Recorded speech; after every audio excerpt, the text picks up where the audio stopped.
Emma had always been the type to dream big, constantly craving a life of adventure and freedom far beyond her small-town upbringing. Her parents had simpler plans for her: finish school, get married, and settle down nearby. But Emma longed for something more exciting, something with purpose. During her high school years, she met Jake, a charming and carefree spirit who shared her rebellious streak.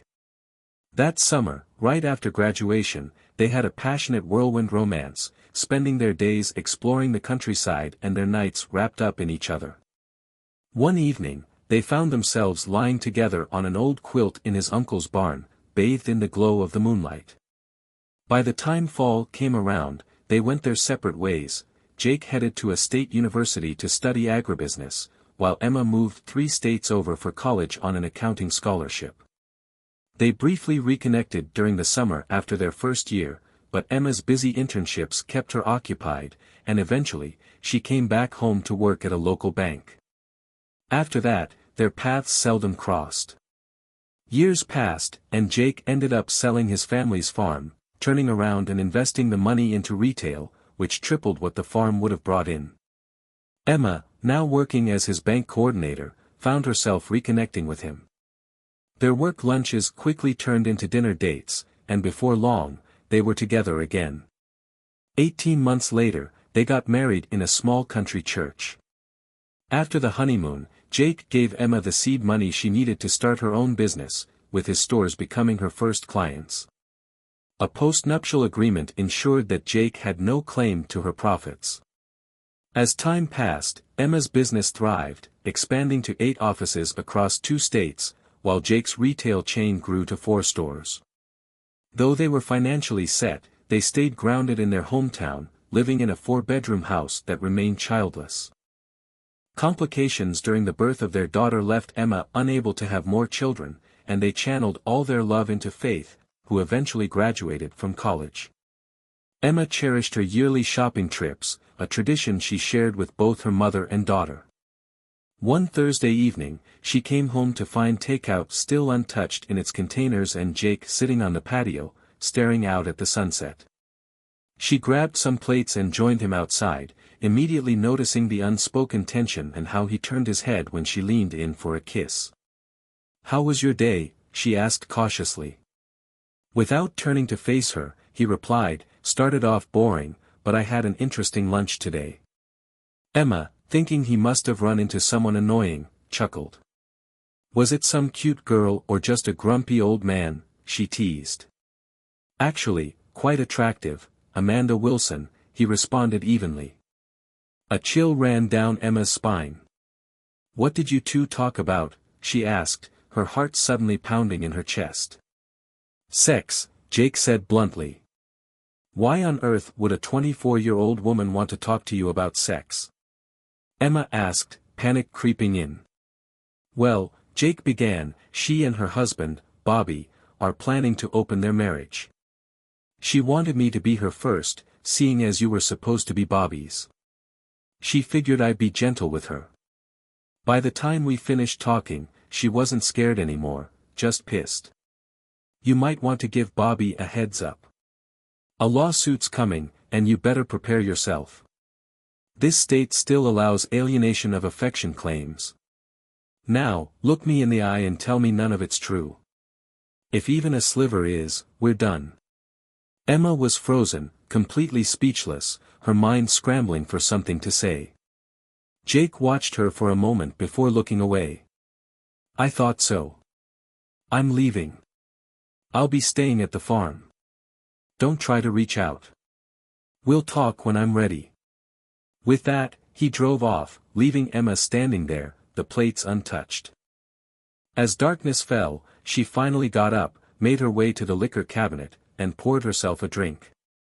"Good night, Jake," she whispered before breaking down in tears, drinking herself into oblivion. The following morning, the housekeeper, Linda, gently woke me. "Are you okay?" she asked, her eyes darting between the untouched takeout containers and the half-empty bottle of vodka. I forced a weak smile. "I just let things get out of hand last night, Linda. Sorry about the mess." She frowned. I can't believe Jack left you like this. I shook my head, sighing. Jack wasn't here. I've just had a lot on my mind. Linda glanced at the 2 plates and glasses but didn't pry any further. I called my assistant to rearrange my meetings and then headed for a long, hot shower.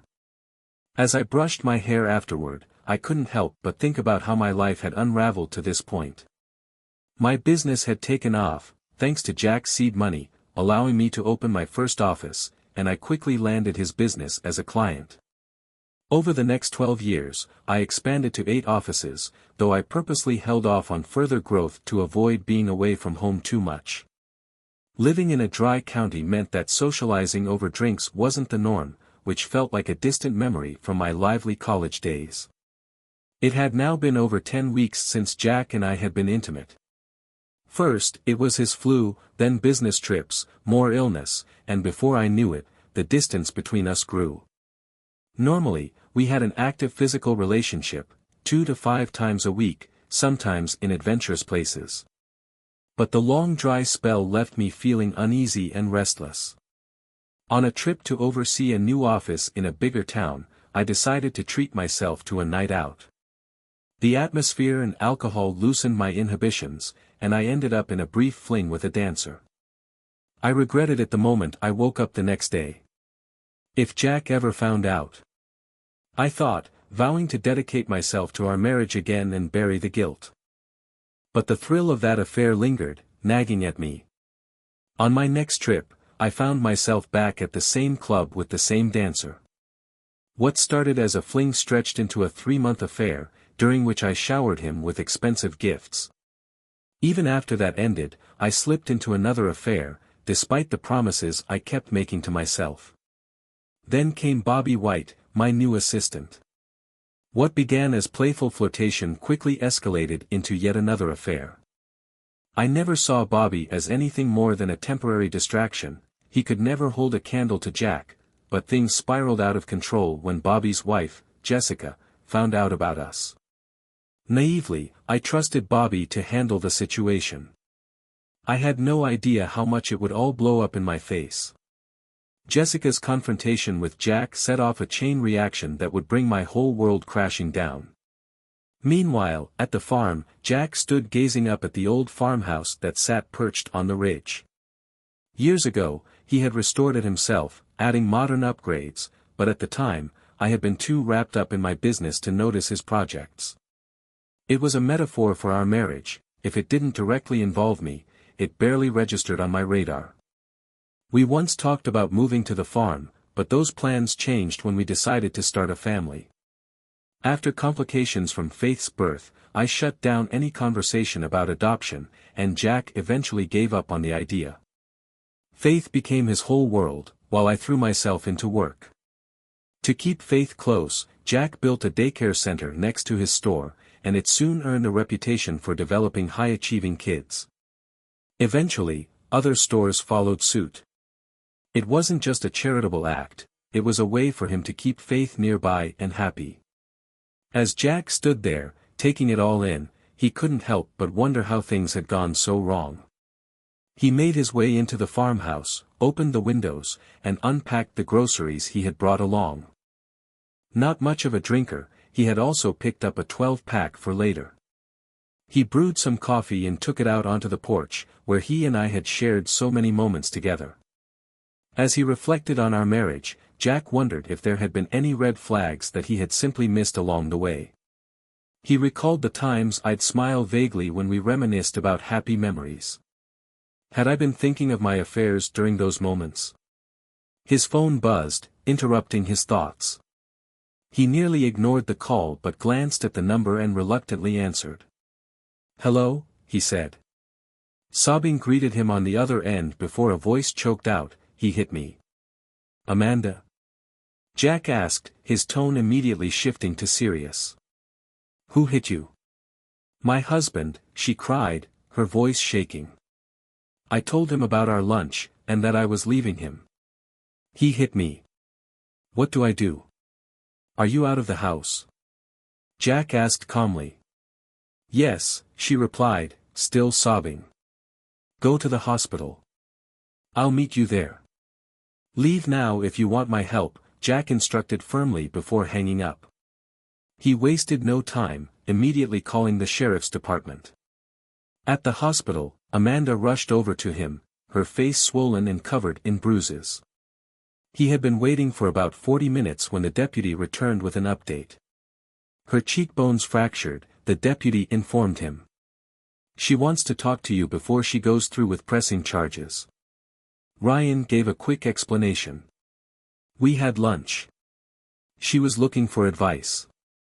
Her husband's been pushing her into swinging, and I guess he didn't like what I had to say. Deputy Carla Martinez let out a small laugh. Open relationships around here, huh? People sure aren't always what they seem. Ryan's expression tightened. Let me go talk to her. Inside the hospital room, Amanda looked up at him, pale and clearly medicated. What should I do? She asked softly. First things first, press charges. If you don't, I can't keep helping, he said firmly. Has he hit you before? She hesitated for a moment before nodding. A few times, he slapped me. Carla, you hear that? Ryan called out to the deputy. There's no way around him. Nope, Carla replied. She has to file a statement and agree to press charges. Ryan turned back to Amanda. You need to be completely honest here. Your safety has to come first. He left the room, giving her the space she needed to talk to the deputy.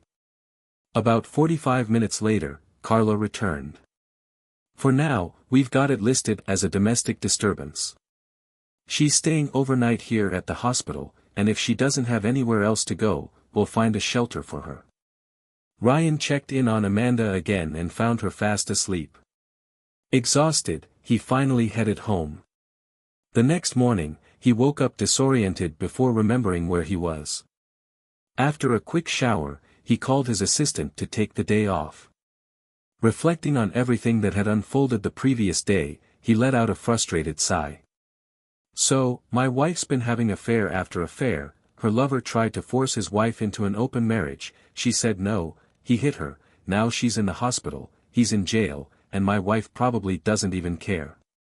On his way to grab breakfast at the local diner, he noticed Officer Martinez finishing her shift. She greeted him with a quick kiss on the cheek, making him blush. She slid into the booth beside him, ordered steak and eggs, and filled him in. We arrested him. He was screaming at us, going on and on about Amanda, Rose, and you. He's been booked, but his dad's lawyers will probably show up soon enough. Amanda needs somewhere to stay. Can you help? Not directly, Ryan replied. But follow me back to my office. Once they arrived at his office, Ryan surprised his assistant, went over to the safe, and pulled out $33,000. Handing the money to Carla, he said, use this to get her into an apartment and cover her expenses for a month. Make sure no one knows where the money came from. Carla nodded and took care of the arrangements. 18 months later, at Amanda's wedding, Ryan proudly walked her down the aisle and took care of all the expenses. She had found safety and a fresh start, and Ryan took a trip out of town to check on one of his farthest stores. Meanwhile, back home, Rose was waiting, hoping Ryan would reach out.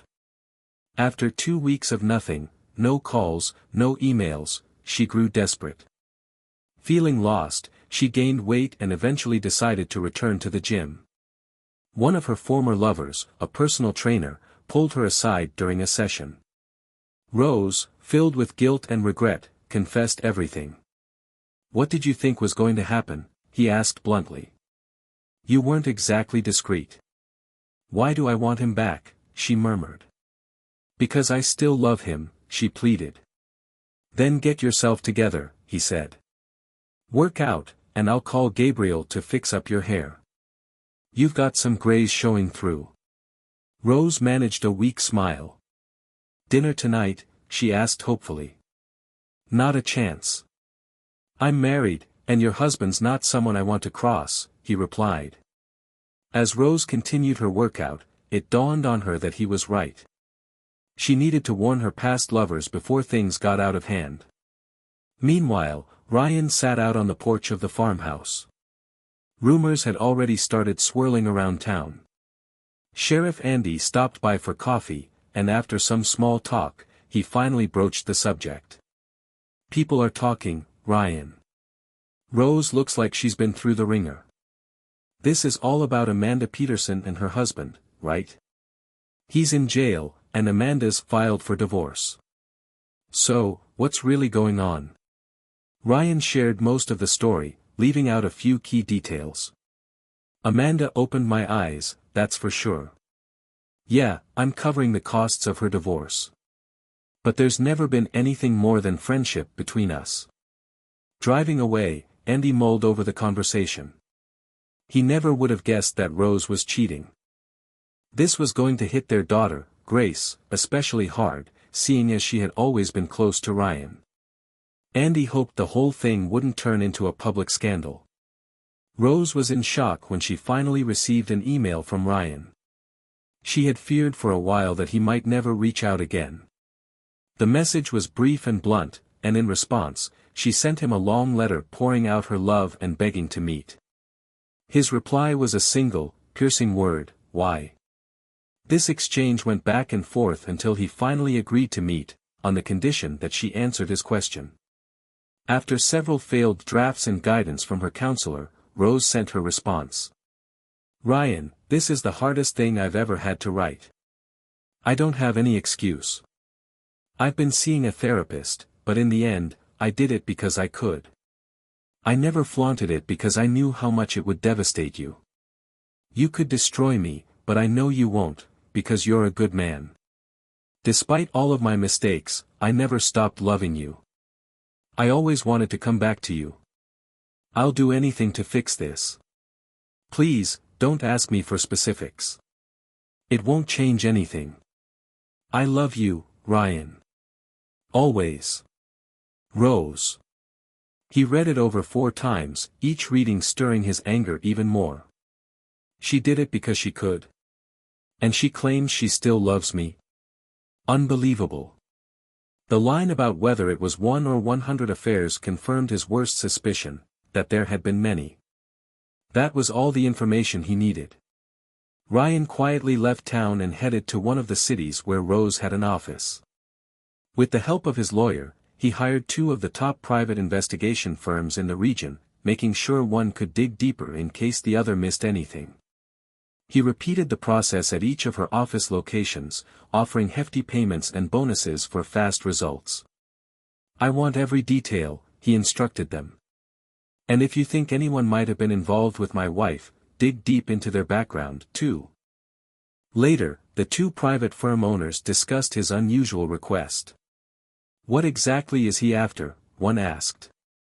He's a man who's been hurt, trying to make sense of why she betrayed him, the other replied. I looked into his background, he's got no history of violence. He's respected by most, but people who've crossed him know better. He's known for his kindness, but he doesn't forget a grudge. They agreed to take on the job, but with a plan to keep an eye out for any signs of erratic behavior from him. Meanwhile, Bobby White awoke in his jail cell, unable to comprehend how quickly his world had crumbled. What had begun as innocent flirting with Rose spiraled into an affair. Bobby saw it as his opportunity to replace Ryan and get his hands on her wealth, hoping it would finally earn him the respect of his father. Rose had even suggested making him her assistant to ease her workload, and Bobby viewed it as his chance to gain control and influence. But things began falling apart once his wife, Jessica, grew suspicious and eventually found their emails. Bobby tried to convince her that he was merely playing along to benefit them both, and over time, he managed to persuade her to think about finding a sugar daddy as a way to secure their financial future. He even told her it could help them start their own business. To his shock, Jessica set her sights on Ryan Barton. When she approached Ryan, everything unraveled. She confessed the whole thing, including Rose's plan to take Bobby on an upcoming trip. That same evening, Jessica told Bobby about her conversation with Ryan and said she was leaving him. They argued, with Bobby drinking heavily as his world fell apart. In a fit of rage, realizing he was completely ruined, he struck her to silence her. After she left, he fell into despair, trying to figure out how to salvage the situation. Maybe I can get hush money out of Ryan, he thought desperately. A few hours later, loud banging on his door jolted him awake. "Damn it, Jessica, go away," he muttered, but when he opened the door, he froze at the sight of two officers. "Robert White?" one asked. "Yeah, what is it?" "It's the middle of the night," he grumbled. He barely finished the sentence before they slapped the handcuffs on him. "Robert White, you're under arrest for the assault of Jessica White," the female officer began, but Bobby barely heard her, too shocked to process what was happening. "It was just a slap," he shouted as they pulled him to his feet. "This is all Ryan Barton's fault. He must have convinced her to do this." "Mr. White," the officer interrupted, "you have the right to remain silent. Anything you say can and will be used against you." Her no-nonsense tone shut him up, and he stayed silent through the rest of the booking process. His anger boiled when he realized he wouldn't be eligible for bail for 48 hours, all thanks to the domestic violence charges against him. The next morning, Bobby swallowed his pride and made the dreaded call to his father for help. His father couldn't resist laughing but eventually agreed, on the condition that Bobby would pay him back. By the time Bobby was finally released, Amanda had already emptied their apartment and disappeared. Her lawyer was waiting with divorce papers in hand. Amanda had taken a medical leave from work, and no one there would give Bobby any information. His attorney warned him that unless Amanda dropped the charges, jail time was a real possibility. A few days later, Bobby spotted Ryan at a local diner, surrounded by waitresses who seemed happy to cater to him. Trying to act smug, Bobby flagged down his server and, with a grin, asked, "So, what's the secret to getting that kind of attention?" He let his hand linger on her arm. She immediately pulled away, shooting him a glare. "For starters, don't hit your wife," she said loudly, drawing laughter from nearby tables. Just as Bobby was about to fire back, the owner of the diner approached. "Enjoying your meal, Bobby?" she asked. "Yeah, it's great," Bobby replied, relieved to see a familiar face.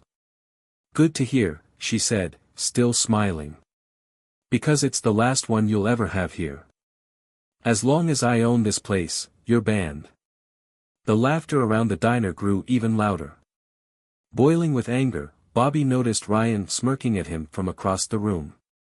His rage surged, but before he could do anything, two female officers strolled into the diner, greeted Ryan with kisses on the cheek, and joined in the laughter. When Ryan left, he covered the officers' checks and left a generous tip for the staff. Out of spite, Bobby sat and ate his food slowly, leaving without tipping a dime. But as soon as he stepped outside, he saw a yellow boot locked onto his car and a $38 ticket for parking too close to a fire hydrant.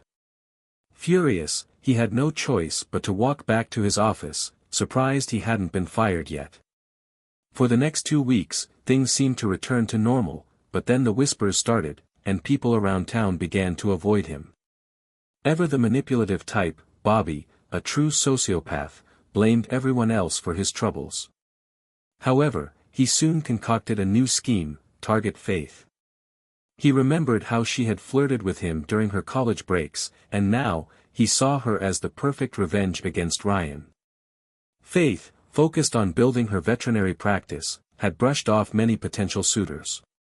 When the town's aging vet had to shut down his clinic due to health issues, Faith took over, offering mobile services to the local farms. Her business flourished over the next 2 years, but she kept it small and personal, preferring a hands-on approach. Both Ryan and Rose were proud of her, though Ryan occasionally dropped hints about wanting grandchildren. Faith would always smile and tell him, "I'll let you know when the time's right, Dad." Sometimes, Faith and her single friends would go out to unwind, often with Carla and Vicky, both law enforcement officers, keeping a casual eye on them. Once, Carla had caught a man trying to slip something into Faith's drink, arrested him on the spot, and Ryan's influence ensured a plea deal that landed the guy behind bars. After serving his time, the man quietly left town. One afternoon, Bobby showed up at Faith's clinic with a cat, surprising her with how calm and affectionate the animal was toward him. "What's her name?" Faith asked. "Lady Grey," Bobby said, blushing a little. "She looks kind of royal, don't you think?" Faith filled out the necessary paperwork, reminding Bobby about feeding schedules, water, and regular checkups. Bobby tried to steer the conversation toward small talk, but Faith cut him off, mentioning how busy her schedule was. Frustrated, Bobby left, but as he walked away, he had a new idea.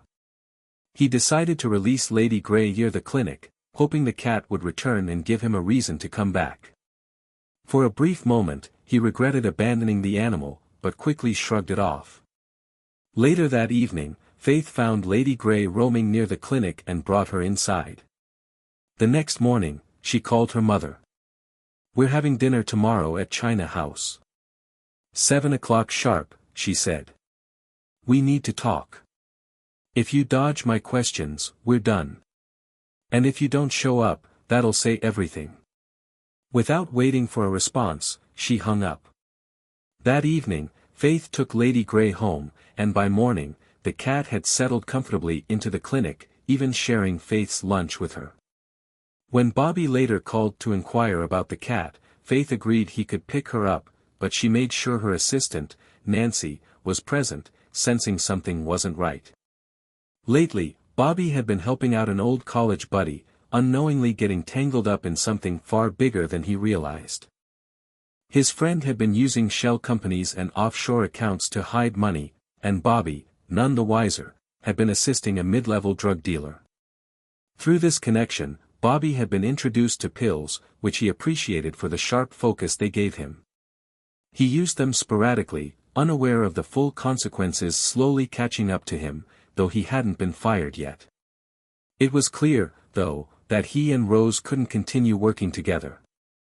He was reassigned to a location she rarely visited, but Rose smoothed things over by promoting him to office manager with a raise. "I'm doing what I can for both of us, Bobby. I can't keep in touch if I'm going to have any chance of reconciling with Ryan. We both made mistakes, and if you're thinking about taking legal action, you better think twice. Amanda has all of our emails, and I could easily spin this as a midlife crisis where you manipulated me for money. We'd both come out looking bad, but you'd lose more. Take the promotion, work for a while, and when you're ready to move on, I'll give you a glowing recommendation and a severance package." Feeling trapped, Bobby agreed to the transfer, convinced he still had control of the situation. In his mind, everything was on track. He planned to charm Faith eventually, imagining her wrapped around his finger, doing whatever he pleased. To boost his confidence, he took a quick hit of pills before heading over to the clinic. Faith let him in, holding Lady Grey in her arms, while Nancy, her assistant, stood nearby, keeping a watchful eye. "Looks like you've made a friend," Bobby said with a forced smile. "You've always been good at that." Nancy let out a small laugh at his weak attempt, but Faith just gave him a cold, unwavering look. "Let's get something straight, Bobby. I always thought you were a snake, even when we were teenagers. Now that I know what you and my mother were up to, you disgust me. Whatever game you're playing, it's not happening here.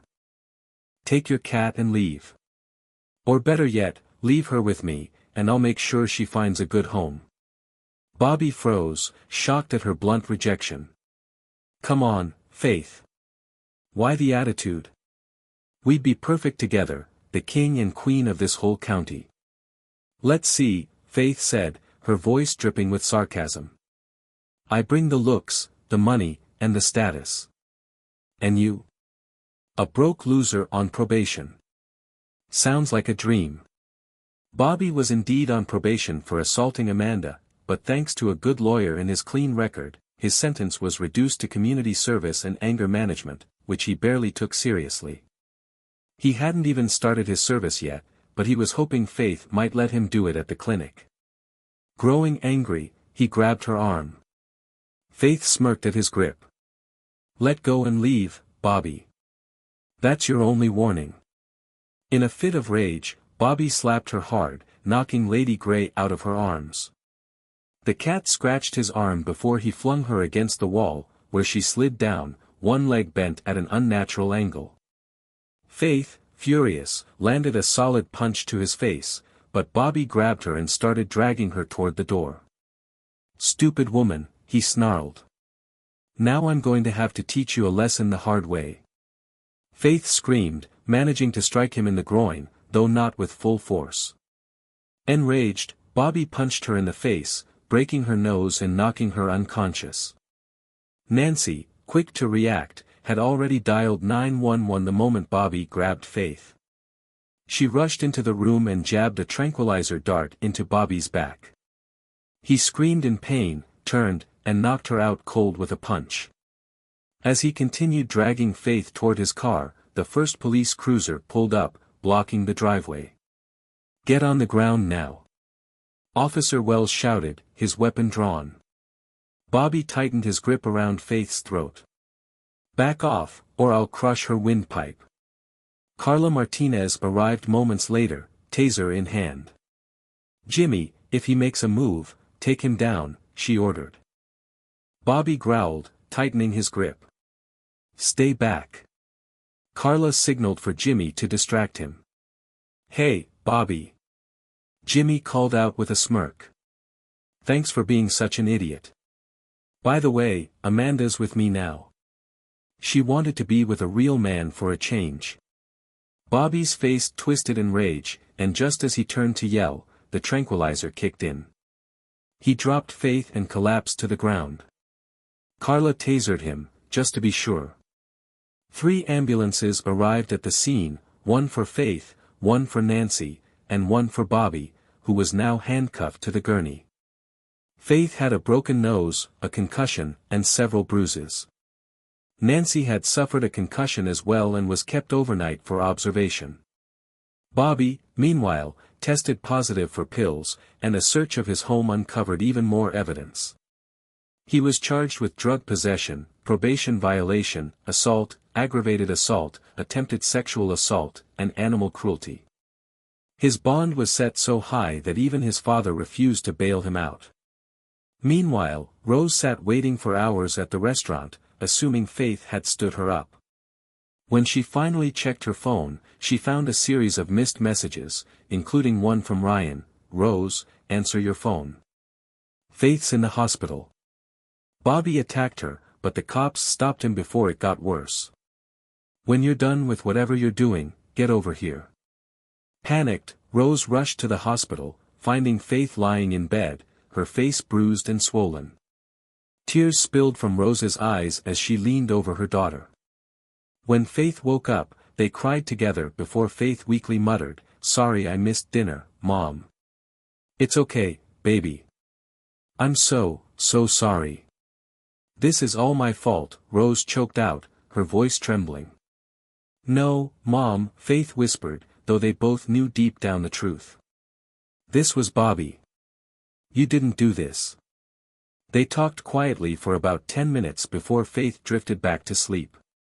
Rose suddenly sensed someone behind her and turned to see Ryan standing there. His face was drawn with exhaustion, his expression hard. "Please, Ryan, we need to talk," Rose pleaded, her voice shaking. He gently removed her hands from his arm. "I will, but give me 2 more weeks. I'll email you when I'm ready," he said, his voice firm but distant. "For now, stay with Faith tonight. I'll come back in the morning."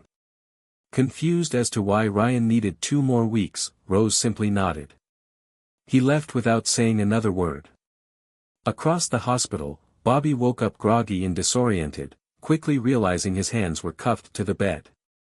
As the memories of the past day came flooding back, a surge of fear gripped him. A soft noise made him look up, and he saw Ryan Barton sitting calmly beside him, his eyes cold and focused. It felt like Bobby was staring down a predator. "Good morning, Bobby," Ryan said quietly, his voice laced with a terrifying calm. 8 to 10 years, that's what you're facing, according to the DA. Ryan stood up, leaning closer to Bobby's face. You idiot. First, you go after my wife, and then my daughter. Bobby opened his mouth to shout, but Ryan quickly silenced him, pressing a towel over his mouth.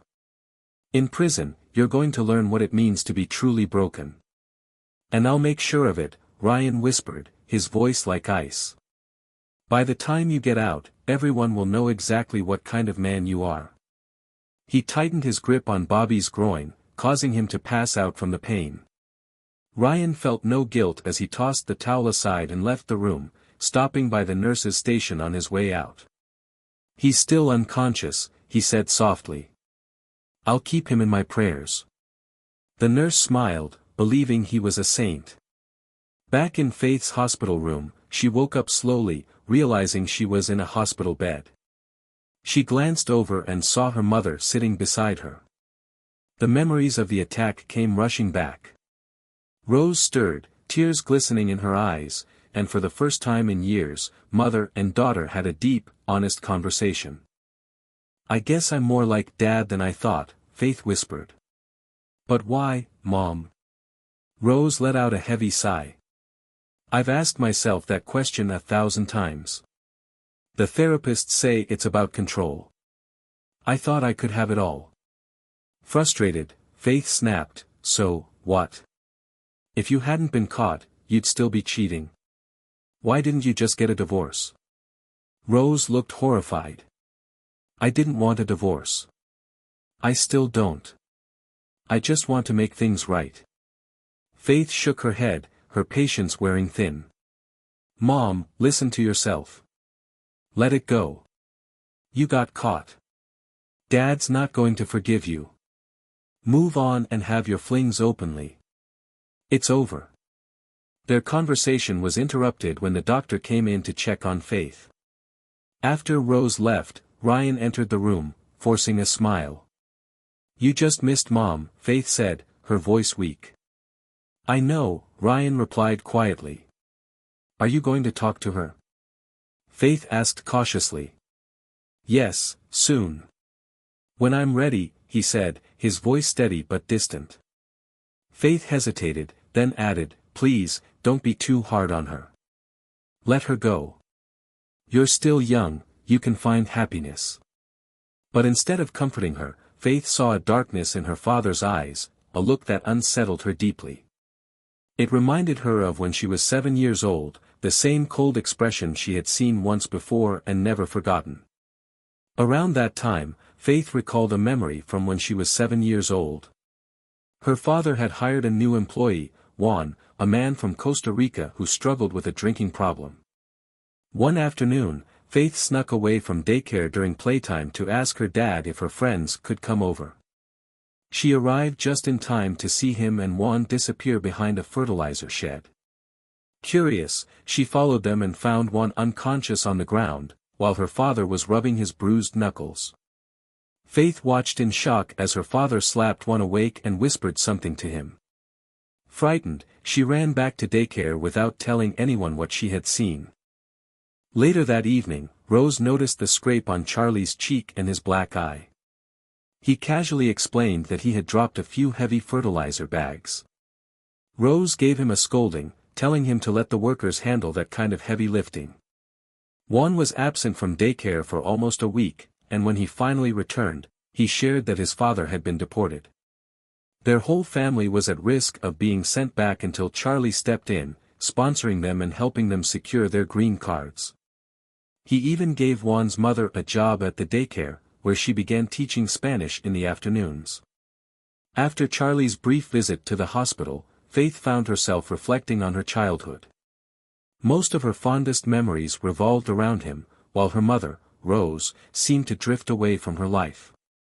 When Faith opened her third office, Rose would rush home, give a quick kiss, and retreat to her own office without acknowledging Faith's attempts to share her day.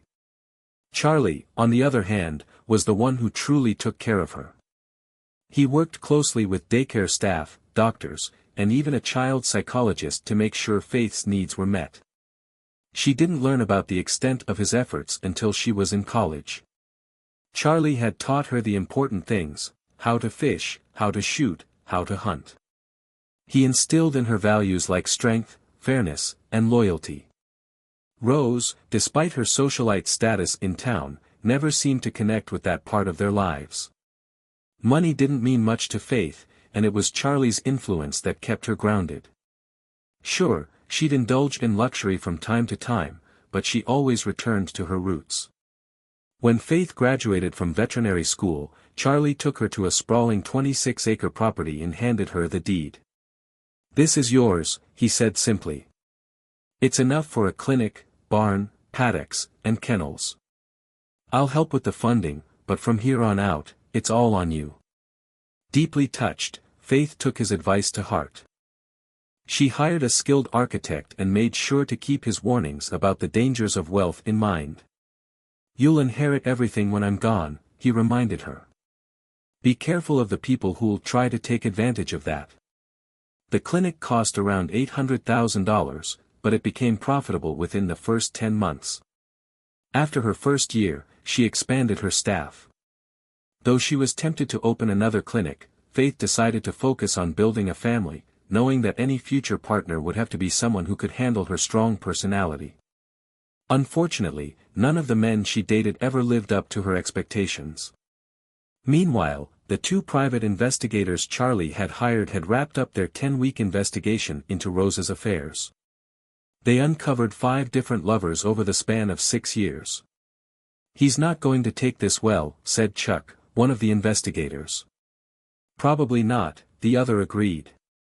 "But it's exactly what he asked for." They handed over the files to Charlie, noting that they should stay alert for any fallout from his reaction. Back at the farm, Charlie sat at his table, calmly reading through the reports. But when he reached the second most recent lover, his temper flared, and he hurled his coffee cup against the wall, shattering it. After taking a few moments to regain his composure, his expression hardened into cold determination. In the conference room, Rose stood gripping the edges of the table, knowing that her chances were slim. The lawyers waited outside as Charlie had insisted on privacy. Rose stood up, attempting to embrace him, but he stepped back, a clear sign things were about to take a turn. "Hi, Charlie. How are you?" she asked, trying to maintain a hopeful tone. "As well as can be expected," he replied. "You went all out today, and I do appreciate that." "I dressed for you," she said softly, her voice wavering. "Thanks for the effort," he responded curtly, placing a thick packet down on the table in front of her. Rose's heart sank. "I asked you why, how long, and how many," Ryan said, holding up a small folder. "This is what you told me." He then opened a much thicker one. "And this is what my investigators uncovered. Should we compare?" Rose swayed slightly, feeling the weight of the truth pressed down on her. "Don't bother," she whispered, her voice barely audible. "You knew I was lying." Ignoring her words, Ryan continued. "Bob Walton, married, 4 kids, runs an insurance agency. You switched to his coverage after your first encounter with him." He hit play on a recording of Walton's voice. "I slept with her for the thrill, for fun, but without the business angle, it wouldn't have happened." Rose flinched as Ryan pressed on. "I told him I'd open an office right next to his if he didn't come clean to his wife." The guy broke down, it was pathetic. "They've separated now, and he's living out of his office." Ryan went on, listing other names. "I got one guy fired, moved $400 million out of his reach. Hope you use protection. I got tested 2 months ago, just in case. I'm clean, but some things take a while to show up." Rose stayed silent, not mentioning her own regular screenings. She realized, though, that Ryan had missed one lover, a brief, drunken encounter that didn't seem to matter anymore. Ryan moved on to the trainer. "I liked him, at least he didn't lie to me." He played a clip of the trainer admitting that Rose had made the first move. "I'm ashamed, but I'll tell my wife everything," the trainer said. Ryan paused the recording. He was right. Revenge didn't give me any satisfaction. It's done, he sighed, the weight of it all evident in his voice. You've been doing this for so long, Rose. I'll never be able to trust you again. He slid a packet across the table toward her.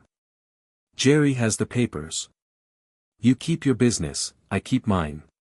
It's all outlined in the prenup. You get the house, I'll keep the farm. And from now on, Faith inherits everything. Rose felt the room spinning around her, stunned into silence. Ryan stood up. We're done. I can't even look at a sunset anymore without thinking about that night. He paused, staring down at her. Anything to say? Trembling, Rose choked out, I'm so sorry, Ryan. I don't even understand why I did any of this. She wanted to cling to the hope of a future with him, but deep down, she knew it was over. She wouldn't contest the divorce, but as a final attempt, she suggested, if you're still single in 2 years, maybe we could try again. No, Rose, he said coldly, his voice devoid of warmth. I'm not making that promise. Without another word, he turned and left, leaving her sobbing quietly at the table. The next morning, Rose signed the divorce papers and reached out to Faith, who stayed with her for a week. Faith offered her mother comfort, though she knew Ryan's pain was far deeper than anything she could understand. The fairy tale had ended, and life moved on. In the following years, Rose buried herself in her business, expanding her offices significantly over the next 6 years. She began dating younger men, but only for pleasure. By the time she turned 61, she had remarried, this time to a man nearly 70, a man rumored to have certain performance issues. He allowed her discreet affairs, and that seemed to suit them both. Faith, meanwhile, kept in touch with her father. She ran her own veterinary practice and had met a salesman who worked with veterinary supplies, a tall, strong, and kind man. One afternoon, while struggling with a restless horse, the man stepped in, grabbing the halter and calming the animal with ease. Thanks, she said, offering her hand. Charlie, he introduced himself with a smile, shaking her hand. But you had it under control until the halter snapped. Nice to meet you, Faith smiled back. I've got to finish my rounds, but thanks for the help. He reluctantly let go of her hand. Later, Faith spotted her assistant flirting with him. Here she is, her assistant said. Faith, meet Charlie. He's our new supplier. We've met, she said, smiling. So, how about lunch? Charlie asked, with a hint of hope. I'm new around here and could use some tips on the best spots.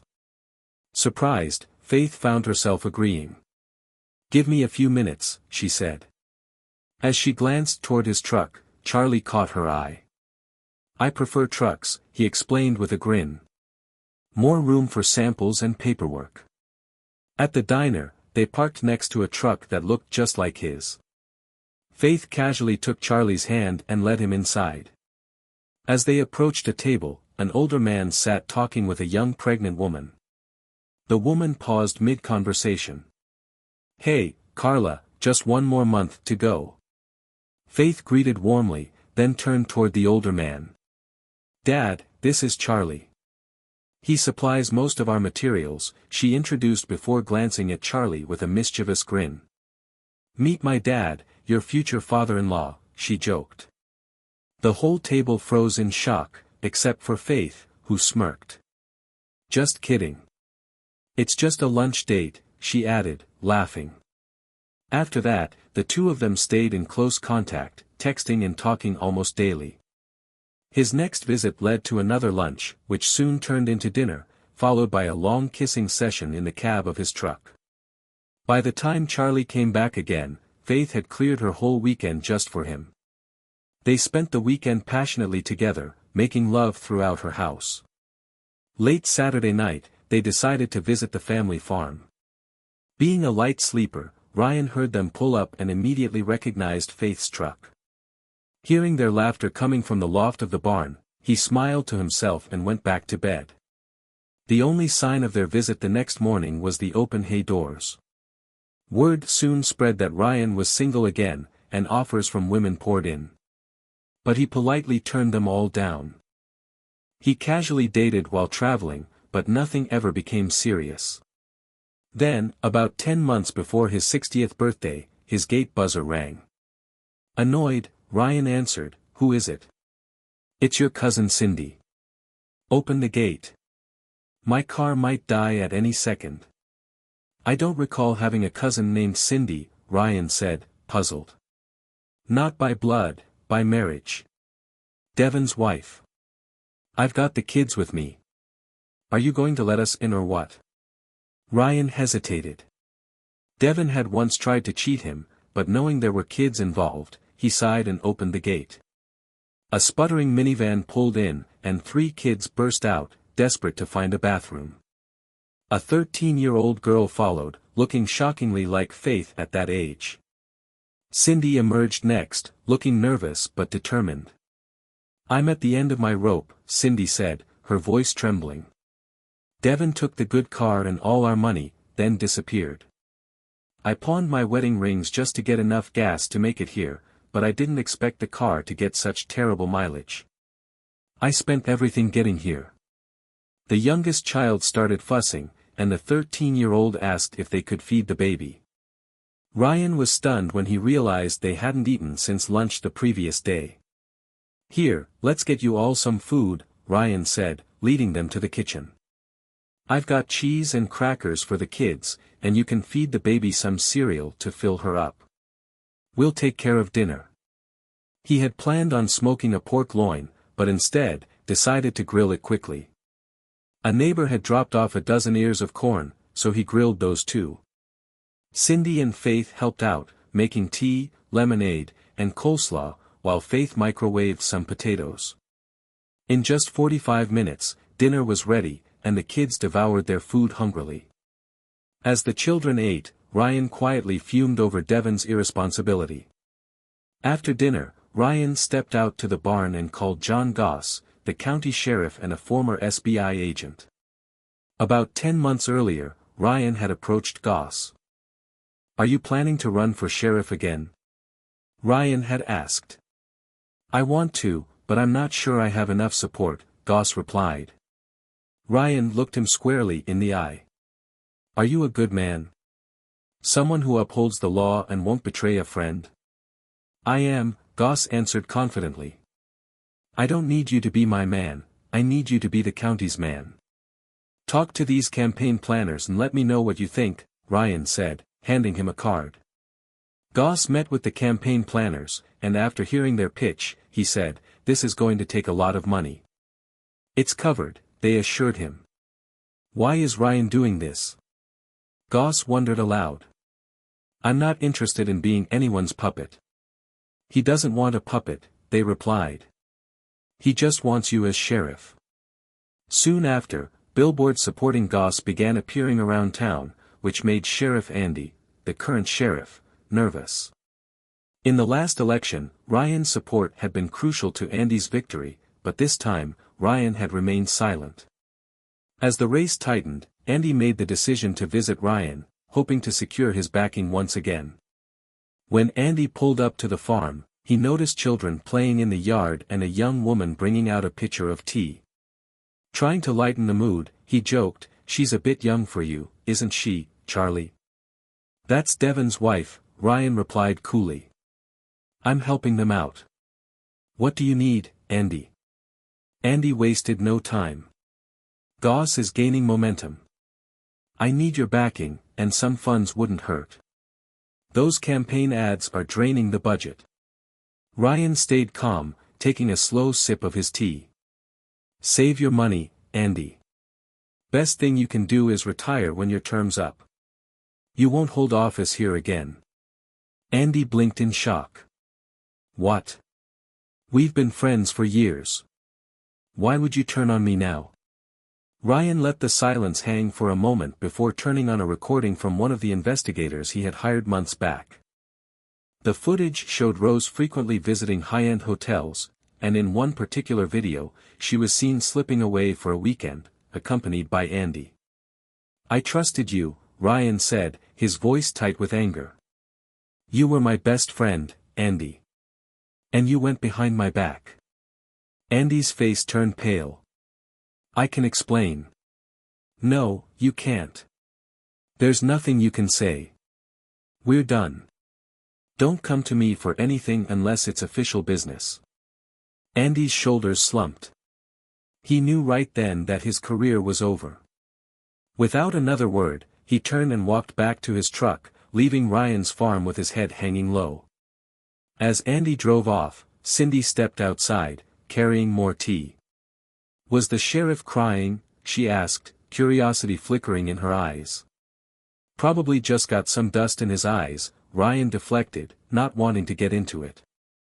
His youngest daughter, Grace, came running over and climbed onto his lap. Cindy eyed them both and spoke softly, Don't get too attached, Charlie. We'll be out of here soon. You keep saying that, Ryan replied, giving her a small smile, but you're still here. With a more serious tone, Ryan continued, What are you doing with the housekeeping money? And I know you registered the kids for school under my address. Cindy's temper flared instantly. If I had enough money, we'd be gone already. You've trapped us here, just like Devin did. Her words hit a nerve. Ryan stood up and went inside, returning a few moments later with a $5,000 check. Here. On your way to deposit this, stop by the Jeep dealership. Take whatever deal they offer, it's all covered. Use this money to get back on your feet. Start work at the store on Monday. It's not much, but it'll help you get by. The kids will have free daycare. Can you be out by Friday? Cindy hadn't expected such bluntness. She thought pushing his buttons might make him focus more on her, but Ryan's response threw her off. As she considered how to reply, she noticed her daughter watching them closely. Cindy had named her daughter after Charlie's Grace, hoping for a bright future, but now that hope seemed far off. Little Grace and Junior Faith had grown close to Ryan. He even took Junior Faith to meet the elder Faith, who laughed and suggested they call her Junior, to avoid any confusion. The nickname stuck. Cindy softened her tone. We don't have to rush, Charlie, she said quietly. No, you're right, Ryan replied, nodding. I've gotten too attached. It's better we handle this now. After a brief pause, he added, I promised the twins we'd go fishing today. I need to get ready. He left Cindy standing there, dropping her head into her hands as she heard the sound of Faith angrily slamming pots in the kitchen. Meanwhile, Ryan took Hope and the twins fishing. They caught plenty of fish, and the elder Faith invited everyone over for a fish fry the next day. Seeing the way her father tensed at the mention of his old patio, Faith pulled him aside. It's time to let go of the past, Dad, she said gently. Bring our new family tomorrow. You've got plenty of memories to make. Hold on to those. Charlie sighed. It's a nice thought, but they'll be moving soon. Cindy deserves someone closer to her age. Faith gave him a playful nudge on the arm. You're being a fool. They needed rescuing, and so did you.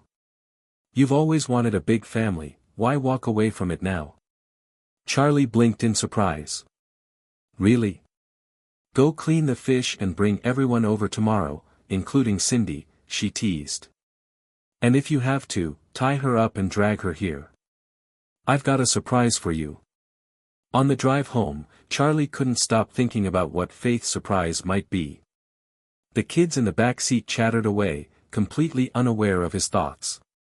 Once they got home, had dinner, and the kids were bathed and tucked into bed, Cindy found Charlie sitting on the porch swing. She hesitated for a moment before sitting down beside him. Can I talk to you? She asked softly. Devin wasn't a good husband or father. You've shown my kids more love in these past 6 months than he ever did. I came here because of your kindness, and at first, I felt ashamed. But now, I've realized not all men are like him. I love you, not as a father figure, but as a life partner. I'm 40, you're 59, and I don't care about the age difference. I want to be with you, she confessed, burying her face in his neck, waiting for his response. After a pause, Charlie asked, "Is that really how you feel? Why push to move out, then? It broke my heart when you handed me that check.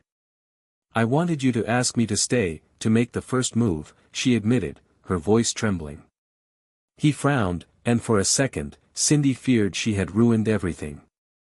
But then Charlie leaned in and kissed her. "Good thing you're pretty, because you're not the brightest," he teased with a grin. "Did it ever occur to you to just tell me how you felt?" "I've had these feelings for a while, but I thought the age gap would bother you," Cindy said, her relief flooding through her. "Look at all the time we've wasted," he said, shaking his head in disbelief.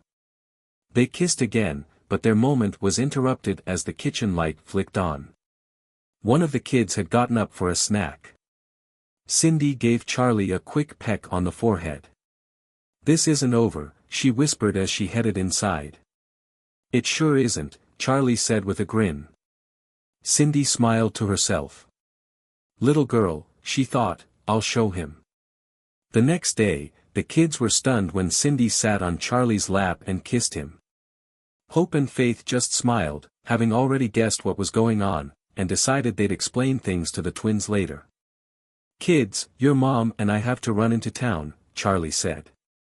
"Behave for Faith, or there'll be no fish fry." The kids quickly nodded their agreement. At the dealership, Charlie turned to Cindy and said, "Pick any new car that fits the family." "I thought I was getting a used one," she said, surprised. "Used was for leaving," Charlie said with a smile. "New is for staying. Got it?" Cindy threw her arms around him, overwhelmed with gratitude. 90 minutes later, she drove back home in a brand new van, thrilled to finally feel like they had found a home. Faith saw them pull up and smiled knowingly. Her dad was still trainable after all. That afternoon was perfect. They ate, played, and relaxed together. Junior packed her overnight bag for a sleepover, and the boys crashed after their baths. Meanwhile, Charlie and Cindy cozied up on the porch swing. If not for the kids. Charlie began with a mischievous smile. Cindy laughed. "If this keeps up, they'll always be in our bed." "I'd still prefer some privacy unless you've got a better idea," Charlie teased. "We'll have to wait," Cindy said, glancing over at the barn, its silhouette bathed in moonlight. "Come on," Charlie said, grabbing an old quilt. Cindy giggled. "Really? The loft? We're sneaking around from our kids now, not our parents." "Get up that ladder," Charlie laughed, leading the way. In the loft, they made love, their laughter echoing in the stillness of the night. Meanwhile, miles away, Rose felt more alone than ever. Despite earning as much as Charlie, he had always used his wealth to care for others, while her relationships with her lovers had left her feeling empty. She longed for what she had lost. In the last 4 years, she had only seen Charlie 3 times. Once, she had approached him at a funeral, but even then, the distance between them felt insurmountable. "Charlie, do you remember the offer I made when we parted?" Rose asked, her voice full of hope. "Have you thought about it?" Charlie's face tightened with pain.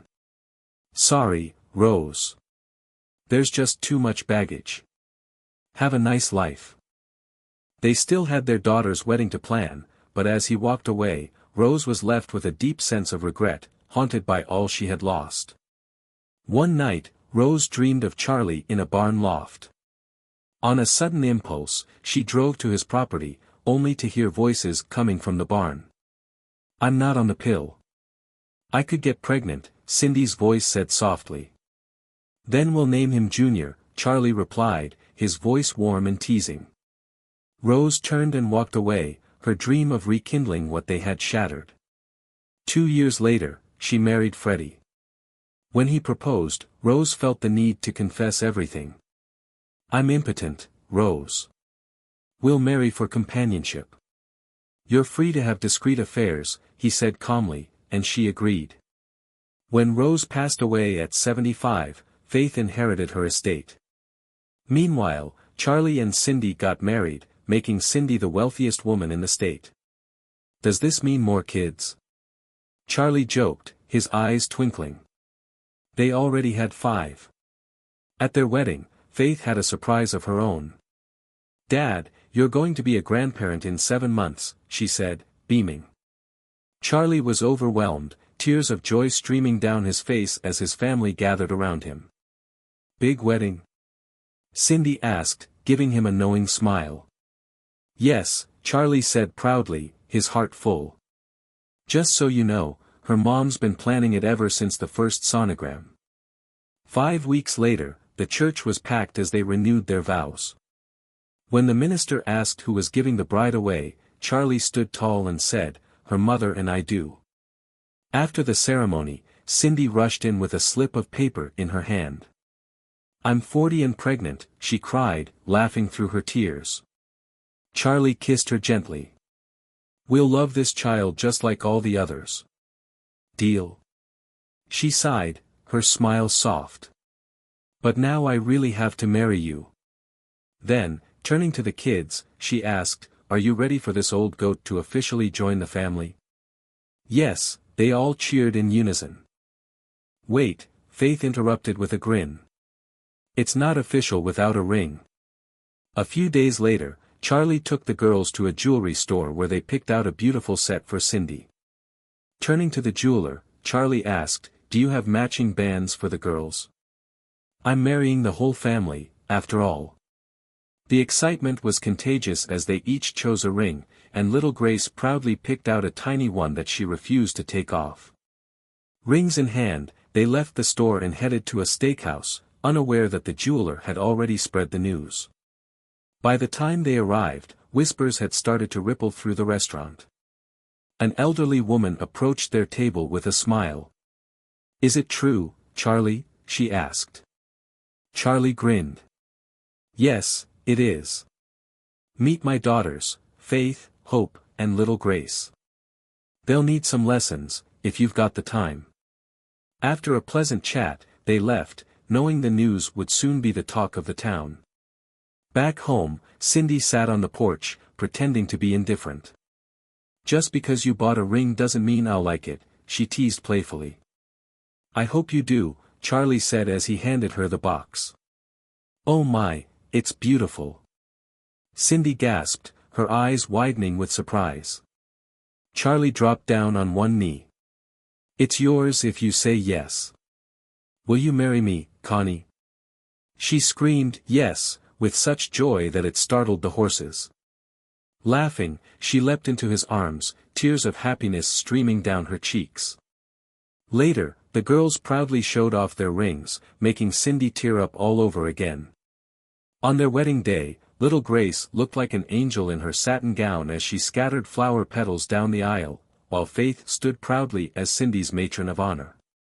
Junior and Hope looked stunning, sharing in the joy of the moment. After the kiss, little Grace tugged on Charlie's pant leg, her eyes wide with anticipation. "Kiss me too, Daddy," she insisted with a grin. Laughter filled the room as Charlie scooped her up, sharing a sweet kiss with both his daughter and his new wife. Their honeymoon was filled with seaside relaxation and plenty of fun activities. Once back home, they promised to take the whole family on a vacation before school started. Later, a sonogram revealed they were expecting a boy, adding one more blessing to their growing family. Charlie smirked as Cindy threw a playful "old goat" comment his way, and they continued teasing each other all the way home, laughter filling the car. When Charlie Jr. was born, healthy and full of energy, life continued to flourish. Over time, Faith proudly introduced her ever-growing family with a laugh, saying, "I'm Faith, this is my sister Faith, my husband Charlie, my dad Charlie, and my brother Charlie." Guess we're not the most creative when it comes to names. Faith Sr. had 2 daughters named Rose and Constance, which thankfully helped cut down on the confusion. Charlie watched his children grow with pride. Junior became the closest to him, first working at the clinic before eventually transitioning to the hardware business. In time, Junior proved himself to be the natural successor, ready to take over the family business. Hope discovered her passion for farming, and by the age of 17, she was already managing her own crops and livestock with skill and determination. Grace, at just 10 years old, had become a piano prodigy, catching the eye of a prestigious boarding school that offered her a spot. For now, though, she agreed only to visit during the summers, but Charlie knew it wouldn't be long before she would take that big step. In the meantime, Charlie set up trust funds for his children with clear guidelines. They had to finish college before accessing the funds. If they chose not to, they would have to wait an additional 5 years, working and living responsibly in the meantime. When Charlie apologized to Faith Sr. for dipping into her inheritance to help her siblings, she just laughed. "Who am I to deny my brothers and sisters their share?" she said. Her mother assured her that any shortfall would be made up, easing any concerns. As for Sheriff Andy, his downfall came swiftly after he lost his re-election. He tried his hand at working as a private investigator, but his reputation was already in tatters thanks to his failed marriages and messy affairs. In an ironic twist of fate, his ex-wife Amanda later married a trustworthy older man named John. Charlie attended Amanda's wedding and couldn't help but reflect on the unexpected twists and turns life had taken. Charlie passed away peacefully 2 months after his 79th birthday, having lived long enough to see his youngest son graduate. Cindy followed him 15 years later. Rose, who had chosen cremation, had her ashes scattered at sea, far from the life she had once known. Charlie's funeral was a massive event, held at the local football stadium to accommodate the thousands who wanted to pay their respects. Over 800 volunteers had offered to carry his casket, so many that they had to hold a lottery to choose. His hearse was pulled by his beloved marsh ponies and led by Sheriff Carla. It was revealed, unofficially, that Charlie had secretly funded nearly 1,000 college educations, a testament to the quiet impact he had on so many lives. Politicians, law enforcement officers, teachers, and countless professionals attended the ceremony, all of them owing part of their success to him. His ruthless side remained a secret, known only to a select few who would never be believed if they tried to tell the story. Meanwhile, in prison, Bobby Peterson woke up with a pounding headache, his broken nose reminding him of the harsh reality he now faced. He had been sentenced to 12 years without parole, with an additional 18 months for animal cruelty. His situation only worsened when he was transferred to Rockwell, a notoriously brutal prison. Within hours of his arrival, his nose was broken again. Bobby's new cellmate quickly laid down the rules. Bobby was now his property. Over the next 6 months, Bobby was so physically and mentally altered that he no longer resembled the man he once was, becoming the subject of violent fights among inmates. By his 5th year, he found a protector who kept him relatively safe from further harm. Eventually, Bobby earned an early release for good behavior, though no one was there to greet him when he walked out of prison. After everything he had endured, he discovered a strange sense of peace in his solitude. When Bobby heard about Charlie's death, it barely registered. His attention was focused on comforting the teething baby in his arms, his adopted child, coincidentally named Charlie.